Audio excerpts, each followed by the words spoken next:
नमस्कार।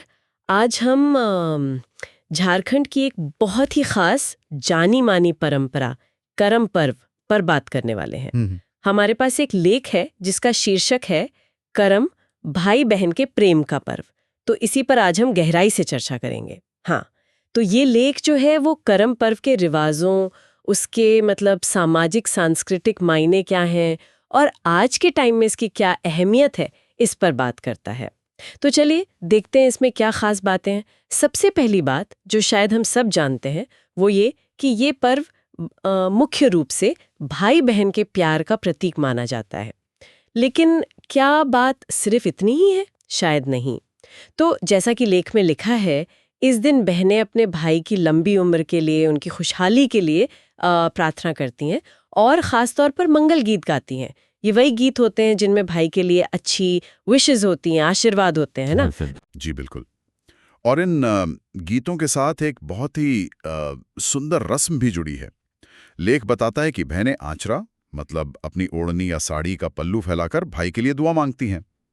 ये सिर्फ एक रस्म नहीं है, बल्कि ये दिखाता है कि भाई बहन के बीच कितना गहरा स्नेह है, कितना पवित्र रिश्ता है। लेख के हिसाब से तो ये उस बंधन को और भी मजबूत कर देता है, जैसे बहनें अपनी आंचल में भाई के लिए सारी दुनिया की खुशियां समेट लेना चाहती हों। हाँ, ये सुनने में ही कितना इमोशनल लगता है। लेकिन जैसा मैंने पहले कहा था, लेख ये भी इशारा करता है कि यह सिर्फ भाई बहन के रिश्ते तक ही सीमित नहीं है।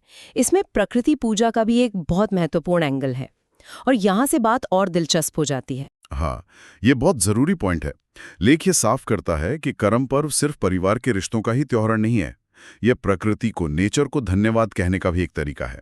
खास तौर पे जो अविवाहित लड़कियां हैं, युवतियां हैं, वो इस पूजा में बहुत एक्टिवली हिस्सा लेती हैं। और उनकी प्रार्थनाओं में सिर्फ भाई की सलामती नहीं, बल्कि अच्छी फसल की कामना भी होती है। और साथ ही संतान प्राप्ति की इच्छा, खासकर बेटे की चाहत, ये भी इसमें शामिल होती है। तो एक तरह से ये पर्व पर्सनल रिश्तों से आगे बढ़कर पूरी कम्युनिटी की खुशहाली से जुड़ जाता है, मतलब खेती बाड़ी और परिवार का आगे बढ़ना। अच्छा, तो इसका मतलब ये हुआ कि बहन का भाई के लिए प्यार, फिर अच्छी फसल की उम्मीद और आने वाली पीढ़ी की कामना, ये सब चीजें इस एक त्योहार में एक साथ आ जाती हैं। ये तो दायरा काफी बड़ा हो गया फिर। बिल्कुल सही कहा आपने। अगर हम लेख की सारी बातों को जोड़कर देखें तो करम पर्व एक मल्टी डायमेंशनल फेस्टिवल की तरह सामने आता है। ये पर्सनल रिश्तों को, जैसे भाई बहन का प्यार, उसे कम्युनिटी की ज़रूरतों से, जैसे खेती और संतान, और फिर प्रकृति के सम्मान से, यानी करम पेड़ की पूजा, इन सब के साथ बहुत खूबसूरती से जुड़ता है।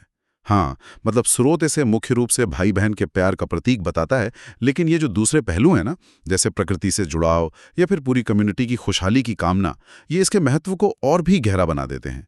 ये दिखाता है कि कैसे इंसानी रिश्ते और प्रकृति ये सब आपस में जुड़े हुए हैं।